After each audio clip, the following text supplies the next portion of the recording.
เปิดน้ำใส่เส้นทางคอนกรีตเสริมเหล็กระหว่างบ้านห้างสะดำดอนสะโฮงเมืองโขงมูลค่ากว่า 1.4 ล้านดอลลาร์สหรัฐพิธีเปิดน้ำใส่เส้นทางคอนกรีตเสริมเหล็กระหว่างบ้านห้างสะดำและบ้านดอนสะโฮงตาแสงคอนเมืองโขงแขวงจำปาสักอย่างเป็นทางการให้เกียรติเข้าร่วมของท่านสอนไซศรีพันดอนกรรมการกรมการเมืองศูนย์กลางพรรคนายกรัฐมนตรีแห่งสาธารณรัฐประชาธิปไตยประชาชนลาวสมาชิกสภาแห่งชาติประจำเขตเลือกตั้งที่15แขวงจำปาสักท่านปริญญาเอกอรุณไซศูนย์นาลาดกรรมการศูนย์กลางพรรคเลขาคณะบริหารงานพรรคแขวงประธานสภาประชาชนแขวงจำปาสักพร้อมด้วยบรรดาทานการนำขันศูนย์กลางแขวงเมืองผู้ตั้งหน้าบริษัทและพ่อแม่ประชาชนภาคส่วนที่เกี่ยวข้องเข้าร่วมในพิธีทานดร.เสษณะทองคำจันทร์รองประธานบริษัทไฟฟ้าดอนสะโฮงได้กล่าวรายงานผลสำเร็จของโครงการว่าเส้นทางคอนกรีตเสริมเหล็กเส้นนี้เป็นโครงการพัฒนาโครงสร้างพื้นฐานที่สำคัญมีความยาวทั้งหมด 5,200 เมตรความกว้าง6.5 เมตรและความหนา15-18 เซนติเมตรโครงการได้เริ่มดำเนินการก่อสร้างตั้งแต่วันที่1ธันวาคม2565หาวันที่12มิถุนายน2026ใช้เวลาก่อสร้าง7เดือนโดยแม่นบริษัทมหานครกรุ๊ปจำกัดผู้เดียวเป็นผู้รับเหมาก่อสร้างด้วยมูลค่า 1,400,000 กว่าดอลลาร์สหรัฐโดยนำใส่งบประมาณจากทุนพัฒนาชุมชนของโครงการ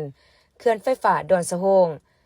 นอกจากเส้นทางดังกล่าวแล้วทุนพัฒนาชุมชนยังได้สนับสนุนการก่อสร้างโรงงานน้ำประปาและห้องน้ำมูลค่า 1,600,000 กว่าดอลลาร์สหรัฐเพื่อรับใช้มวลชนในเขตดังกล่าวเติมอีกในโอกาสเดียวกันท่านสาธิตปัสสาพันธ์เลขาพรรคเมืองโขงได้กล่าวรับโครงการอย่างเป็นทางการพร้อมทั้งกล่าวให้หูว่าและอย่าผ่านมาการสัญจรไปมาของพ่อแม่ประชาชนทั้ง2บ้านแม่นพบความยุ่งยากหลายย้อนบ่มีขัวทางเสื่อมจอดกันและต้องอาศัยการเดินทางทางน้ำเป็นต้นต่อการสำเร็จโครงการนี้บ่เพียงแต่ช่วยให้การคมนาคมมีความสะดวกและปลอดภัยเท่านั้นแต่ยังเป็นการยกระดับคุณภาพชีวิตของประชาชนส่งเสริมการขนส่งผลิตกสิกรรมการค้าขายและการท่องเที่ยวทางธรรมศาสตร์วัฒนธรรมในเขตศรีพันดอนเพื่อสุกอยู่การจัดตั้งปฏิบัติแผนพัฒนาเศรษฐกิจสังคมของเมืองและแขวงให้ขยายตัวพร้อมนี้ทานเลขาพรรคเมืองโขงยังได้มอบให้องค์การปกครองตาแสงคอนบ้านห้างสะดำและบ้านดอนสะโฮงร่วมกับคณะการที่เกี่ยวข้องเอาใจใส่คุ้มครองปกปักรักษากำหนดระเบียบการนำใส่โดยเฉพาะการห้ามขนส่งน้ำหนักเกินกำหนดเพื่อให้เส้นทางดังกล่าวมีความคงทนยืนยงและนำใส่ได้ยาวนานโอกาสเปิดน้ำใส่เส้นทางดังกล่าวอย่างเป็นทางการทานซ้อนไซศรีพันดอนนายกรัฐมนตรีแห่งสปป.ลาวสมาชิกสภาแห่งชาติประจำเขตเลือกตั้งที่15แขวงจำปาสัก